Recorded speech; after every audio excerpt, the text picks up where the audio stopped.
Une grande violence, l'entrée en EHPAD ou en maison de retraite est un moment difficile à vivre, d'autant plus lorsqu'il faut se séparer de son animal de compagnie. La loi sur le bien vieillir, promulguée en début de mois, rend désormais possible l'accueil des animaux. C'est déjà le cas dans certains établissements. Comment se passe la cohabitation? Eh bien, direction Coubert, en Seine-et-Marne. Cécile Claveau, Florie Castin. Hein?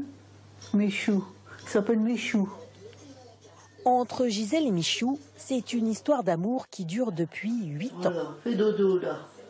La retraitée a adopté cette chatte bébé, alors forcément, lorsqu'elle est venue s'installer en maison de retraite il y a 3 ans, elle n'imaginait pas emménager sans elle. Ici, le félin a retrouvé ses croquettes, sa litière et bien sûr un lit pour dormir. Parce que c'est une consolation, le fait d'être tout seul c'est dur. Mais j'ai mon petit chat à caresser, donc c'est moins dur.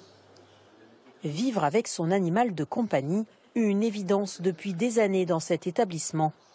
Depuis 40 ans, on pense bien-être des personnes qu'on accueille. Si leur bien-être passe par la présence de leur animal de compagnie, eh bien, il est le bienvenu. Sur le point organisationnel, c'est la bonne volonté des équipes qui vont s'occuper de la litière, c'est la bonne volonté des familles, des résidents eux-mêmes qui en ont les capacités de gérer leurs animaux. Dans cette résidence, Michou est d'ailleurs loin d'être la seule bête à 4 pattes. Dans le parc, 17 chats se baladent librement et les soignants amènent régulièrement leurs chiens. Pas bouger, pas bouger. Sonic, c'est joli ça. Cette petite ménagerie serait une bonne thérapie. Ça leur apporte du bien et forcément, quand on est bien, on a une bonne santé.